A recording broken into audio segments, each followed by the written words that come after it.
itulah karena memang perjalanan dari ICC itu pada tahapan-tahapan ini semakin berkembang, semakin kredibel, dan saya melihat kepentingan kita untuk depan itu dalam rangka pembangunan kita yang lebih berkeadilan, dan kemudian kita juga bisa mendukung sistem demokrasi kita, maka kita harus mempertimbangkan untuk menjadi state party pada ICC.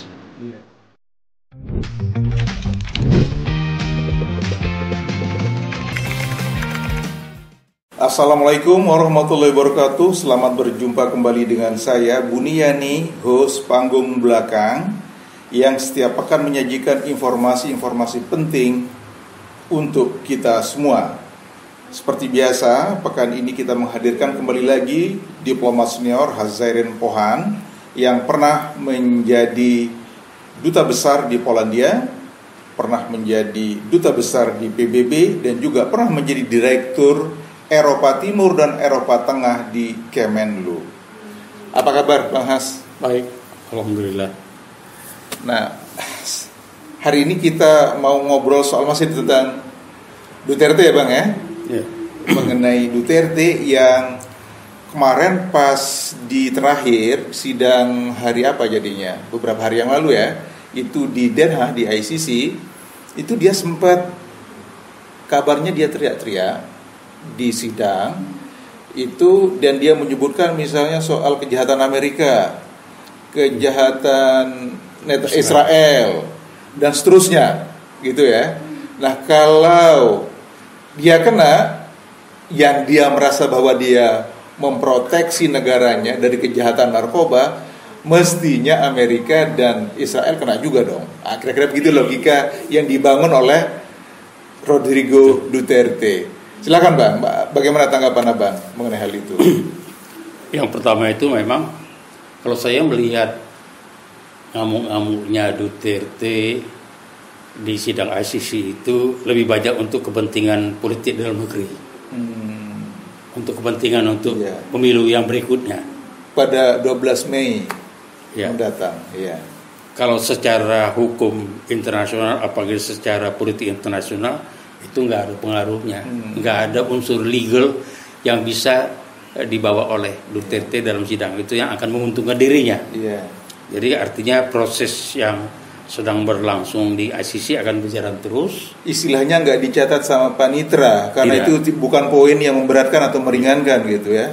Dan itu tadi bahwa nanti apabila kita melihat bagaimana kira-kira kiprah dari ICC itu secara internasional, secara geopolitiknya, dan secara kiprah dalam perjalanannya sekarang ini, itu nanti kita akan coba untuk melihat kira-kira bagaimana mekanisme yang ada dalam ICC itu, dalam Mahkamah Internasional Hukum Internasional ini, dibandingkan dengan mekanisme lain yang kita kenal juga ada melalui pembentukan oleh Dewan Keamanan. Betul. Seperti tribunal dari Dewan Keamanan maupun juga dalam itu agar kita lihat di sana. Jadi kalau kita bicara khusus masalah ICC, saya nggak melihat ada dampak atau catatan penting yang berkaitan dengan kasus itu dalam persidangan ini akan menguntungkan dari Duterte. Itu hanya political gimmick untuk kepentingan pemilu di negaranya. Tapi Bang, yang paling penting mungkin ya, yang paling menarik untuk kita bicarakan itu apa saja sih sebetulnya lembaga-lembaga apa saja di dunia yang bisa mengadili kejahatan internasional sebetulnya, yang sejauh yang Abang pernah ini. Sebelum penandatanganan dari Statuta Roma tahun 98 pada waktu itu ya, penandatanganan, dan kemudian itu proses pembentukan ICC sampai beberapa tahun sebelumnya itu, selama ini kita kenal ada satu tribunal yang dibentuk oleh Dewan Keamanan PBB. Seperti kita lihat masalah Yugoslavia, masalah Afghanistan, bukan Afghanistan. Jadi masalah Yugoslavia dan masalah kayak Sierra Leone, dan kemudian dari Kamboja pada waktu itu juga, ini masih ada dikenal lagi. Jadi tapi memang dikatakan bahwa memang prosedur mekanisme hukum yang ditempuh melalui ICC itu meskipun dia baru mulai dan dia banyak hambatan di depan, tapi lebih promising daripada kita mengandalkan mekanisme Dewan Keamanan PBB, pembentukan dari tribunal oleh PBB yang kita lihat pada waktu zamannya Yugoslavia dan kemudian Rwanda, dua kasus yang dibentuk di sana itu, dan itu lama sekali, mahal sekali, dan kemudian itu geopolitik bermain di sana sehingga memang negosiasi untuk bisa terbentuknya tribunal seperti ini sangat lama waktu dan mahal. Jadi memang kalau mekanisme dalam ICC itu sudah ada, mekanisme sudah, dan dia berlaku global, di mana aja dilaporkan, diperiksa, langsung kemudian dikeluarkan surat penangkapan, penahanan.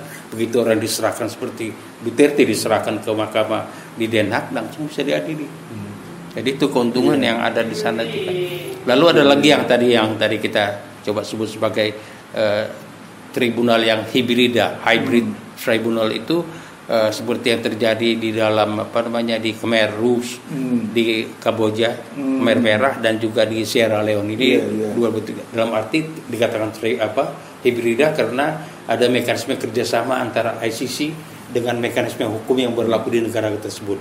Jadi mereka kooperatif dan kemudian membentuk mahkamah ini dan kemudian mengadili peristiwanya.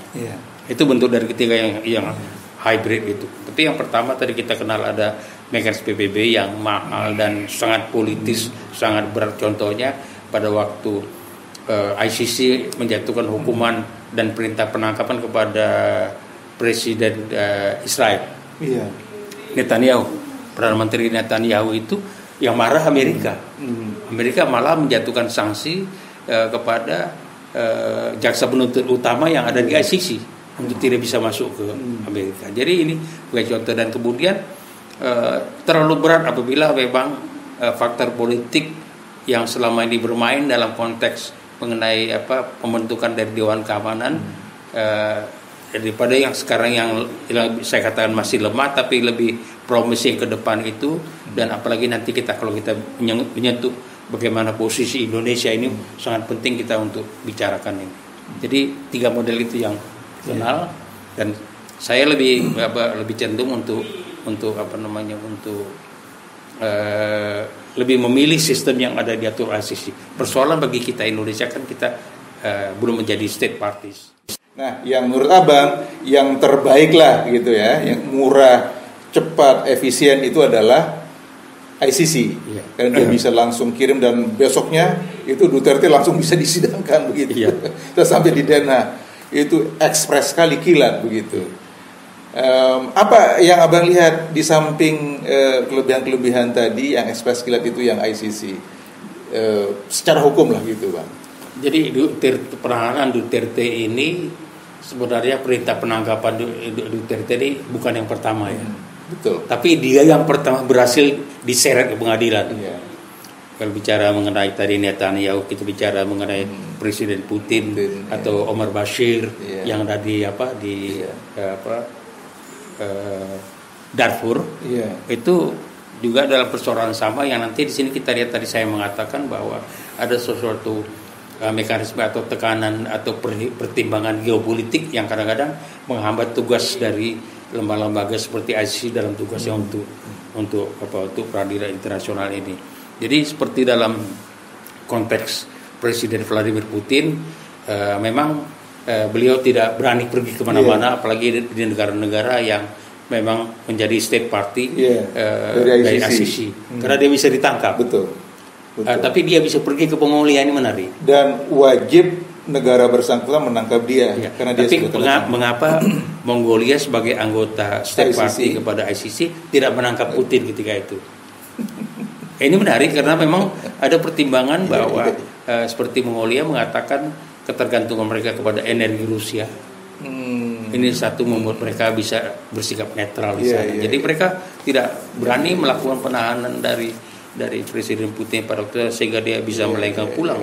Dalam konteks misalnya Netanyahu, ya jelas dia pergi ke Amerika. Amerika tidak state party dan Amerika terang-terangan membela Israel dalam hal ini. Itu satu geng itu, jadi nggak mungkin ditangkap lah katanya. Nah, pada waktu Omar Bashir ini menarik sekali 2 kali dia dikeluarkan arrest warrant, perintah penahanan, tapi gagal, dan kemudian pada waktu dia menghadiri konferensi African Union itu di Afrika Selatan adalah penandatangan dan juga state party negara anggota dari ICC, tapi dia tidak menangkap Bashir, sehingga akhirnya setelah sidang selesai Bashir pulang ke negaranya dengan aman.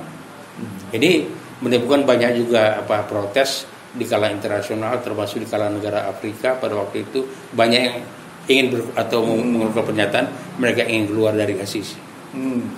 Tapi karena dianggap ICC tidak berdaya. Iya, tidak berdaya. Kenapa itu sudah diperintahkan, tapi kenapa negara anggotanya tidak berani melakukan penangkapan? Dan itu secara terang ini menarik argumentasi dari Presiden Afrika Selatan pada waktu itu mengatakan bahwa jadi Omar Bashir itu dia dilindungi oleh hukum internasional sebagai seorang kepala negara, yaitu kekebalan diplomatik.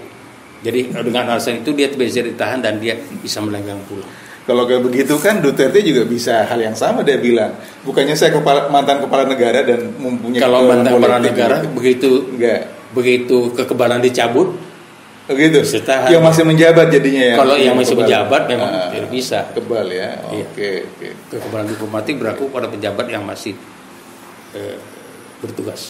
ICC itu berkembang terus ya, dan ICC juga mengharapkan banyak negara akan lebih memahami kenapa in the first place kita menghadirkan ICC di dalam rangka hukum internasional ini, dalam konteks menegakkan keadilan, dalam konteks mengadili kejahatan perang, kejahatan terhadap kemanusiaan, kejahatan lain-lain yang juga yang termasuk kejahatan berat itu, termasuk genosida. Ini memang suatu masalah di internasional yang perlu diadres, dan memang mekanisme yang paling tepat karena itu juga menjadi jurisdiksi dari ICC, Statuta Roma, karena itu juga kejahatan-kejahatan seperti ini masuk di sana.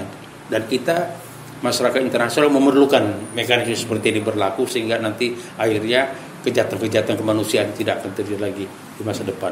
Itu yang kita harapkan dari mekanisme ini. Dan kemudian juga dalam konteks Amerika tidak jadi anggota, merasa bahwa hukum mereka lebih tinggi daripada hukum internasional. Itu mereka memang di sana, dan mereka juga dengan terang-terangan menantang ICC seperti ini. Tapi sebagian besar sekutu Eropa itu adalah negara-negara yang mempromosikan ICC, yang paling fanatik untuk memperjuangkan ICC. Dan fakta bahwa ICC itu disahkan di Roma itu menunjukkan bahwa perhatian dari negara Eropa sangat tinggi terhadap bagaimana mengadres kejahatan-kejahatan internasional seperti ini. Itu jadi dalam konteks seperti, jadi negara-negara memang memiliki satu alasan mengapa tanda tangan, mengapa menjadi ratifikasi dan state parties, mengapa tidak. Amerika nggak mau, Rusia nggak mau. Terus orang mengatakan Indonesia, ya kita juga nggak mau kalah, kita kan negara besar juga. Kalau mereka bisa nggak mau, ya kita juga bisa. Persoalan bukan di situ. Persoalan yang diharapkan bahwa banyak negara-negara di dunia mengharapkan ini sistem yang dibangun oleh ASEAN itu merupakan satu sistem yang komplementari terhadap mekanisme dalam negeri. Kita mengetahui bahwa proses dalam negeri mekanisme hukum itu tidak semuanya siap mengadili masalah-masalah seperti kita lihat dalam forum kita yang lalu. Saya menyebutkan misalnya masalah kasus Munir sampai sekarang belum selesai. Kemudian meninggalnya pengawal dari Habib Rizik sampai sekarang nggak jelas itu pencabutan nyawa warga negara yang harusnya ini qualified untuk diadili oleh mahkamah-mahkamah seperti ICC. Tapi karena itu kita tidak ada di sana, kita masih bisa, sehingga mekanisme tidak begitu tepat. Tapi untuk kepentingan negara ini, untuk kepentingan rakyat, untuk kepentingan masa depan kita memang harus mempertimbangkan bahwa mekanisme ini bisa membantu kita. Kecuali kita sudah merasa bahwa proses sistem hukum kita sudah dalam negeri sudah exhaustive, dalam arti sudah mantap, reliable, barulah kita merasa tidak penting ICC. Tapi sementara ini kita mesti melihat bahwa dalam banyak kasus-kasus di masa lampau itu memang yang namanya nyawa rakyat itu tidak diperhatikan begitu saja. Berapa banyak kasus yang telah membuat rakyat kita mati dan tidak terperjuangkan sampai sekarang ini. Jadi dengan alasan itu saya melihat bahwa urgensi kita untuk mempertimbangkan kembali ratifikasi dari Statuta Roma itu agar supaya kita menjadi state party pada situ sangat relevan. Dan saya mendukung kalau itu dilakukan. Kita perlu mendukung, bukan karena kita tidak cinta pada negara, bukan karena seperti saya sebutkan dalam pertemuan kita terakhir itu bahwa memang salah satu sisi dari yang kurang mengenakan apabila satu negara seperti Milosevic dari Yugoslavia diadili Mahkamah Internasional. Yang diadili itu bukan saja presidennya, tapi juga negara itu diadili. Ini memang kami sebagai diplomat ini mempertimbangkan ini jangan sampai negara kita pernah diadili oleh internasional. Tapi harus kita pisah apabila kita melihat kepentingan negara, justru kepentingan negara kita agar supaya orang-orang yang melakukan impunity, kejahatan-kejahatan terhadap hukum ini harus mempertanggungjawabkan perbuatannya, dan itu kita tidak pandang sebagai kejahatan dilakukan oleh negara, tapi dilakukan secara individu. Dan ini tuh demokrasi penting bagi kita. Karena itu juga himbauan agar supaya Indonesia mempertimbangkan kembali agar masuk ke dalam menjadi state party di ICC. Saya kira perlu kita pertimbangkan secara mendalam. Iya. Kan nggak cuman ini Bang, kalau nggak salah kita dengar tidak cuma negara-negara anggota dari ICC yang bisa diproses oleh ICC.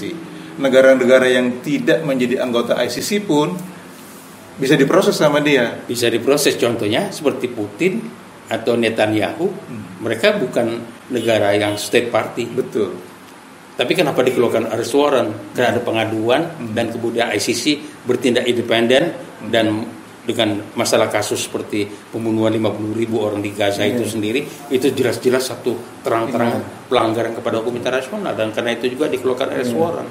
Dan jadi memang dalam konteks ini tidak mesti seorang kepala negara yang negaranya merupakan state party kepada ICC, tapi juga di luar itu sepanjang orang itu berada di negara yang menjadi state party dan dia berkewajiban untuk menangkap orang yang sudah dikeluarkan arrest warrant oleh ICC itu dan untuk diserahkan ke Den Haag. Dengan kata lain nanti juga orang-orang kita dari Indonesia itu bisa kena juga itu, Pak. Secara teori misalnya teori kan begitu kan? Iya. Putin, Netanyahu dua-duanya negaranya tidak menjadi anggota ICC. Kita nggak menjadi anggota ICC, mestinya kita juga bisa kena juga apabila tokoh di Indonesia itu dikeluarkan arrest warrant oleh ICC. Ada perintah itu. Tapi seperti saya katakan itu dinamika global politics itu memainkan peranan sangat besar. Kalau barangkali negara kecil-kecil seperti negara Kamboja yang ecek-ecek seperti itu ya dengan mudah bisa dikirim. Tapi negara sebesar Indonesia itu sama seperti kita membayangkan negara seperti katakanlah Rusia. Presiden digiring ke mahkamah, dan itu seperti Indonesia. Kita mungkin dari segi luas wilayah memang Rusia jauh lebih besar, tapi penduduk kita dua kali lipat ya. Hampir 2 kali lipat dari Rusia, dan kita negara besar, sehingga memang masalah itu tidak enteng juga. Tapi itulah karena memang perjalanan dari ICC itu pada tahapan-tahapan awal semakin berkembang, semakin kredibel, dan saya melihat kepentingan kita untuk ke depan itu dalam rangka pembangunan hukum kita yang lebih berkeadilan, dan kemudian hukum kita juga bisa mendukung sistem demokrasi kita, maka kita harus mempertimbangkan untuk menjadi state party pada ICC. Iya. Ya, ini kelihatan cukup aja Bang ya? Ya. Kita sudah lumayan panjang, 20-an menit, insya Allah. Jadi atau Abang ada ini untuk closing statement? Ada closing statement untuk kali ini, silakan. Tidak ada, hanya saya ingin menekankan bahwa himbauan kita para civil society, masyarakat madani, dan juga teman-teman para ahli hukum, saya pikir juga bisa sependapat dengan saya bahwa bagaimanapun juga mengingat sistem kelemahan dari rule of law kita, kelemahan dari sistem kita, maka kita juga harus juga mempertimbangkan kembali untuk menjadi state party kepada ICC dalam rangka untuk secara complementary prinsipal akan memperkuat sistem kita, dan kemudian yang paling penting adalah bisa menangkap tikus-tikus yang merusak nama negara kita ini dengan mekanisme ini. Kalau kita mengadakan sistem mekanisme dalam negeri seperti yang tidak kita lihat itu, ada perasaan unwilling di sana dan incapable untuk melakukannya, sehingga saya melihat bahwa harus ada pemberkuatan dari internasional. Dan kejahatan apa ya sebetulnya Bang? kejahatan apa saja yang bisa ditangkap oleh ICC? Apakah kejahatan kemanusiaan saja yang tadi kejahatan kemanusiaan, korupsi tidak. Korupsi tidak. Jadi kejahatan kemanusiaan, kejahatan perang, ya kan, kejahatan pelanggaran HAM berat, ya kan, termasuk agresi seperti dilakukan oleh Rusia kepada Ukraina itu termasuk agresi, dan itu termasuk jurisdiksi dari ICC. Baik, Bang Hans, terima kasih banyak untuk pencerahannya hari ini. Jadi para sahabat, para penonton KBA News panggung belakang, saya kira cukup saja hari ini obrolan kita dengan Bang Hazrin Pohang. Tadi kita sudah membahas tentang berbagai macam hal soal hukum internasional, terutama soal pengadilan kejahatan yang berkenaan dengan kejahatan kemanusiaan. Sampai jumpa pada pekan mendatang. Assalamualaikum warahmatullahi wabarakatuh. Waalaikumsalam warahmatullahi wabarakatuh. Vigilante-style killings. Many suspect police involvement. President Duterte is delivering with a vengeance on his promises mass extrajudicial killings. My campaign against drug will not stop until the last pusher and the last drug lord are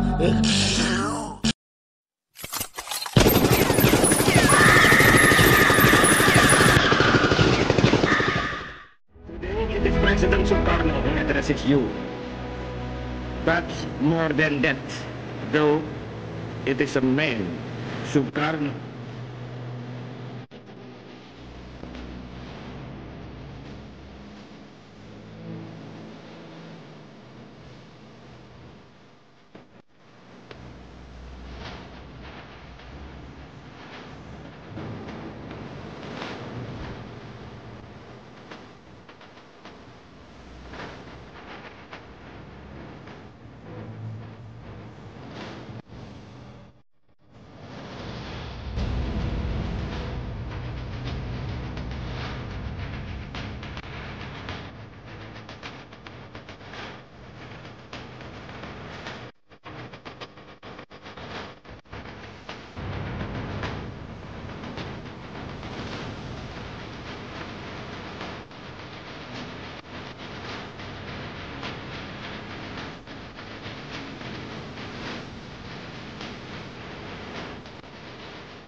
Wow.